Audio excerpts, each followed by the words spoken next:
Jangan diremehkan mimpi. Nabi Yusuf itu semua riwayat hidupnya dalam mimpi. Ya, Nabi Yusuf itu semua riwayat hidupnya dalam mimpi.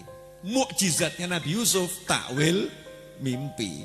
Jadi kalau ada kiai, habib, ustadz cerita mimpi yang sahih, kamu mengatakan mimpi kok dibuat dalil. Al-Quran tuh pakai mimpi jadi dalil. Imam Bukhari menjadikan mimpi sebagai sesuatu yang penting sehingga dimasukkan di dalam Sahih Bukhari. Nabi SAW bersabda, ru'yatul mu'min, mimpi seorang mukmin 1/46 bagian dari kenabian. Jadi kalau ada kiai, habib, ustadz cerita mimpi, kamu meremehkan syariat Islam. Ngeri. Ya, sebelum diremehkan tak dalil sih. Mimpi biar mantap. Oh, berarti mimpinya orang soleh, mimpinya ulama itu penting. Ini penting saya ceritakan, mungkin agak aneh di dunia kampus ya, di bab ini. Kalau dalam teori kita, Pak On, itu mimpi sama nyata, melihat itu otoritatif mimpi. Ini yang agak aneh di ilmu pesantren. Jadi melihat jenengan langsung dengan mimpi itu otoritatif mimpi.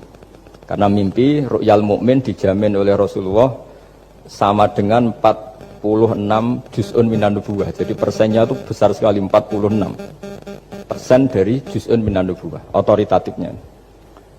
Nah, tentu tidur yang benar. Logikanya gini, kata-kata kitab-kitab menjelaskan. Orang kalau melihat langsung itu pasti terpengaruhi oleh cinta atau tidak cinta, senang atau tidak senang, sedang butuh apa enggak. Jadi kalau saya sedang butuh dengan Pak Rektor itu melihatnya dengan penuh harapan. Jadi kalau saya sakit mau mati itu senang lihat dokter karena ini harapan, Rektor nggak ngefek gitu kan gitu. Tapi kalau saya politikus ngelihat ketua partai itu lebih respect ketimbang melihat dokter. Jadi gara-gara banyak kepentingan ini melihat itu nggak pernah jujur gitu. Nggak pernah jujur. Jadi kebodohan manusia justru karena melihat itu kalau dalam teori kitab. Makanya kalau dalam teori pesantren itu kebalik, anna sunyamun wa idza matu intabahu. Manusia itu hakikatnya tidur, baru setelah mati bangun. Misalnya kita di dunia nganggap uang itu penting, harta itu penting, jabatan penting. Setelah kita mati ternyata yang paling penting itu hanya sujud. Karena kamu itu kenangan ketemu Allah terbaik itu sujud. Yang kita anggap penting di dunia semuanya tidak penting. Yang kita anggap sepele kayak sholat ternyata itu super penting. Tapi sadar itu nunggu nanti di akhirat. Ya, saya ini termasuk syukur yang sadar sebelum sampai akhirat. Jadi termasuk orang yang beruntung lah gitu.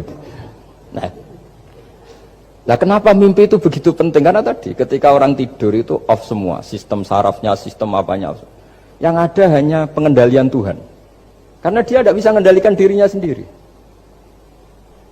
Apalagi kalau tidurnya benar ya tentu pakai wudhu, terus pakai doa-doa, terus menghadap kayak mayit itulah, standar mayit itu menghadap ke kiblat kayak posisi mayit itu. Sehingga dia ada intervensi pada dirinya sendiri, ya tidak punya keinginan dari dirinya sendiri. Kamu kan nggak bisa ingin, wah tidur ingin ketemu wanita cantik kan tidak bisa nentukan gitu. Akhirnya ya benar-benar hanya milik Allah. Akhirnya mimpi itu penting, karena di situ manusia nggak punya nafsu, nggak punya keinginan. Sehingga kan cerita orang-orang dulu, Fir'aun itu kurang jahatnya, kurang kelirunya. Dia mimpi ada api dari Bani Israel yang membakar kerajaannya. Dan semua pentakwilnya sepakat, itu maksudnya Anda akan dihabisin kerajaan Anda oleh bayi dari Bani Israel. Begitu juga raja zaman Nabi Yusuf, itu mimpi kalau ngalami ada 7 sapi yang gendut, dimakan oleh 7 sapi yang kurus. Jadi mimpi itu sarana bahkan dari orang kafir. Karena ya tadi yang preman ya nggak ada premannya, yang soleh ya nggak ada solehnya, semua dikendalikan oleh Allah Ta'ala pas tidur. Sehingga tidur ini menurut agama lebih otoritatif, asal dengan tidur yang benar.